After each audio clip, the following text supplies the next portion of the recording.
नमस्कार, आप देख रहे न्यूज़ लाइन 24। न्यूज़ लाइन की टीम इस वक्त नियामतपुर में है और इस वक्त हम तृणमूल कांग्रेस के वो फाउंडर नेता साहब की मुलाकात कराने जा रहा हूं जी। किसी तारुफ के मोहताज नहीं है, इनकी एक्टिविटीज़ पूरे इलाके में रहती है। अपनी ये सोशल वर्कर की वजह के जाने जाते हैं। तृणमूल कांग्रेस के बहुत ही कद्दावर नेता है और 21 जुलाई को लेकर उनकी तैयारी हम लोग देख रहे हैं। चूँकि इस बार विधानसभा के इलेक्शन 26 में तमाम पार्टी अपने आप को सियासी ताकत झोंक दी है।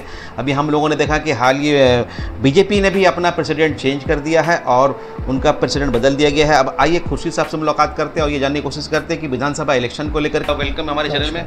ये है सर कि हमको आप अपने बारे में हमारी ऑडियंस को कुछ बताइए। क्या नाम हो आपका, कहाँ रहते हैं, पॉलिटिकल करियर क्या आपका? पहले तो हमारा तमाम जो श्रोता है, जो देखने वाले हैं, उन सबों को, जो व्यूवर्स हैं, उनको हमारा नमस्कार।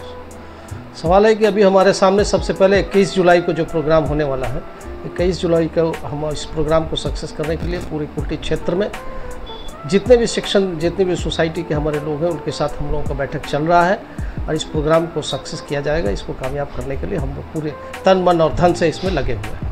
जी खुर्शीद भाई, ये कि हम लोग देख रहे हैं कि अगर इस बार इलेक्शन की बात की जाए, काफ़ी नेक टू नेक लड़ाई हम लोग को देखने को मिल रहा है। और अगर तृणमूल कांग्रेस की बात की जाए तो हम लोगों ने देखा कि तृणमूल कांग्रेस जब अपनी स्टार्टिंग की थी 2011 में, उस वक्त पश्चिम बर्दवान से तृणमूल कांग्रेस ने 2 मुस्लिम को टिकट दिया था। 2 मुस्लिम चेहरा हुआ करते थे। एक जहीर आलम को पंडेसर से दिया गया था और दूसरे सोहराब अली को दिया गया। सोहराब अली मुस्लिम को पश्चिम बर्दवान में टिकट नहीं मिला। तो आप क्या बोलिएगा इसको लेकर के? मुसलमानों में हम लोग को कहीं ना कहीं एक आक्रोश, एक गुस्सा दिखाई दे रहा है। देखिए, सबसे पहली बात है कि हम ममता जी के सैनिक हैं, तृणमूल कांग्रेस के बिल्कुल ग्रास रूट के वर्कर हैं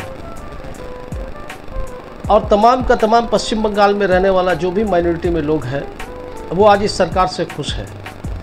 पश्चिम बंगाल में बहुत सारा विकास का जो काम चल रहा है या दीदी के तरफ से जो भी मतलब दिया गया है, जो भी परिकल्पना, जो स्कीम वगैरह दिया गया है, उससे भी लोग खुश हैं। चाहे वो स्टूडेंट के मामले में हो, चाहे बच्चियों की शादी के मामले में हो, चाहे स्कॉलरशिप का मामला हो, जिस तरह का भी मामला हो, चाहे बच्चियों को साइकिल देने का मामला हो, लैपटॉप या मोबाइल देने का मामला हो स्कूल के थ्रू, ये तमाम चीज़ों से लगभग यहाँ के लोग काफ़ी खुश हैं। इसलिए 2026 में इस तरह एक माहौल जो क्रिएट किया जा रहा है अपोजिशन पार्टी की तरफ से कि एक बहुत बड़ा चेंज, बहुत बड़ा परिवर्तन होने जा रहा है, हम लोगों को ऐसा ग्रास रूट पे कोई दिखाई नहीं दे रहा है। हम लोग बिल्कुल सेटिस्फाइड हैं। यहाँ की जनता तृणमूल कांग्रेस से खुश है, दीदी के काम से खुश है। इसलिए 2026 में हम लोग वापसी करेंगे और इसके लिए विशेष रूप से मैं मुस्लिम समुदाय से ये अनुरोध करूँगा कि कम से कम इस बात का वो ध्यान रखें 2026 में कि अपने वोटों का बंटवारा न होने दें।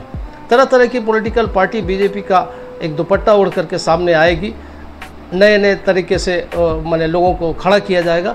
तो इससे थोड़ा होशियार रहना और अपना मुस्लिम वोट को डिवीज़न होने नहीं देना, इसको एकत्रित एक जगह आपको करना। आप बात करें मुस्लिम वोट डिवीज़न ना हो, लेकिन कहीं ना कहीं तृणमूल कांग्रेस जब स्टार्ट करती तो 2 MLA को टिकट देती, फिर एक को देती, फिर उसके बाद टिकट काट देती है, पूरा ब्लैंक कर देती।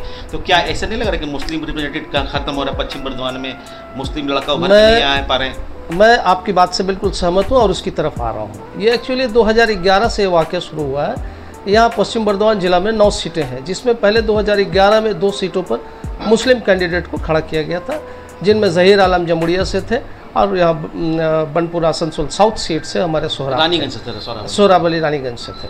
तो एक सोहराब भाई जीत गए और जहीर साहब उसमें हार गए। फिर ये मामला 2016 में आता है। 2016 में 1 सीट सिर्फ दिया गया मुसलमानों को, नरगिस बानो को दिया गया, लेकिन 2021 में वो भी सीट नहीं दिया गया। ये बात बिल्कुल सही है कि ये हम लोग यहाँ खुश होने के बावजूद भी, यहाँ की सरकार के काम से खुश होने के बावजूद भी एक आक्रोश तो है। एक बात तो ज़रूर मुस्लिम सोसाइटी में ये है कि दिन ब दिन ये सीटों, जो मुस्लिम जो कैंडिडेट हुआ करते थे, उनके सीट को पार्टी का हाईकमान कम किया जा रहा है। को क्या बोलिएगा? इसलिए सीएम साहबा से बिल्कुल, ये सीएम साहबा से हमारा बिल्कुल अर्नेस्टली एक रिक्वेस्ट रहेगा कि कम से कम, ये एकदम कोर वोटर है टीएमसी का आज मुस्लिम समाज, तो ये चीज़ उनको ध्यान में रखते हुए सीट का बंटवारा करें और पॉलिसी ऐसा बनाए जिससे एक समाज बात नहीं पड़ जाए। वो समाज आपका सहयोगी है, वो समाज आपका कंधे में कंधा मिलाकर चलना चाहता है, उसको भी जगह दिया जाए राजनीति में, उसको भी जगह दिया जाए कमिश्नर के लिए, उसको भी जगह दिया काउंसिलर के लिए, उसको भी जगह दिया विधानसभा के लिए, उसको भी लोकसभा के लिए जगह दिया जाए।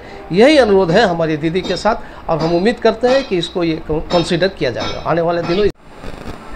जी वो तो आप ठीक कह रहे हैं, लेकिन अगर एक आमतौर पर तृणमूल कांग्रेस की पार्टी की बहुत सारी विंग्स है, उनमें एक माइनॉरिटी सेल भी है और ये कहा जाता है कि माइनॉरिटी सेल एक लॉलीपॉप है और इसमें कुछ सदाकत भी है, क्योंकि हम लोग देखते हैं कि जब इलेक्शन करीब आने के बाद माइनॉरिटी सेल काफ़ी एक्टिव हो जाती है। उसके बाद इलेक्शन चले जाने के बाद 4 साल तक हम लोग को माइनॉरिटी सेल कहीं नहीं दिखाई देता है। अब अगर बात की जाए डिस्ट्रिक्ट प्रेसिडेंट के, तो जहीर आलम पहले प्रेसिडेंट थे, एक्टिव थे, वो काम किए।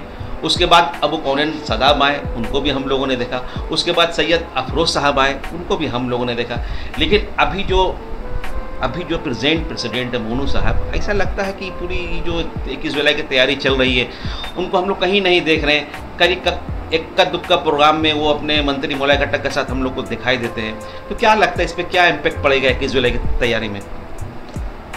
जी हाँ, देखिए बात तो चिंताजनक है। जो सवाल आपने उठाया है ये कहीं ना कहीं ये तृणमूल को हिट करता है।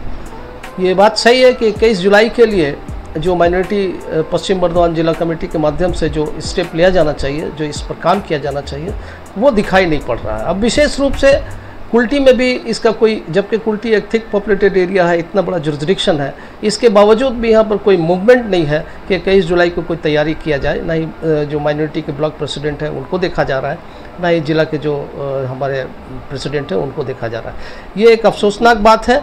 इस पर पार्टी के नेताओं को भी गंभीरता से विचार किया जाए। दीवार लिखा गया है ना, हम लोग कुछ तैयारी देख रहे हैं ना वो कुछ मीटिंग। और जबकि इसी का निस्बत हम लोग अगर खुर्शीद बात करें तो अभी भी हम देख रहे हो कि आरएसएस बहुत ज़बरदस्त तैयारी कर रही है और उनका अंडरग्राउंड मीटिंग भी हो रहा है, लोगों से मिल रहे हैं, बातचीत भी कर रहे हैं। देखिए उनका प्रेसिडेंट चेंज हो गया, नए प्रेसिडेंट आए, तो इसके लिए क्या बोलिएगा? और तृणमूल को और कुछ मंथन या चिंतन करना चाहिए? आप स्पेशल जो मंत्री जी हैं, जो मौलाना खट्टर है, जो आपके सरवर शर्मा, ममता बनर्जी, अभिषेक बनर्जी, उनसे क्या बोलिएगा? देखिए, सर्वप्रथम मलाइदा के बारे में बताएं तो उनको मैंने अपना नमस्कार कहूँगा। दूसरा बात कहूँगा कि उनके इलाके में जो काम है वो डेवलपमेंट का काम चल रहा है, उससे भी हम लोग सेटिस्फाइड हैं।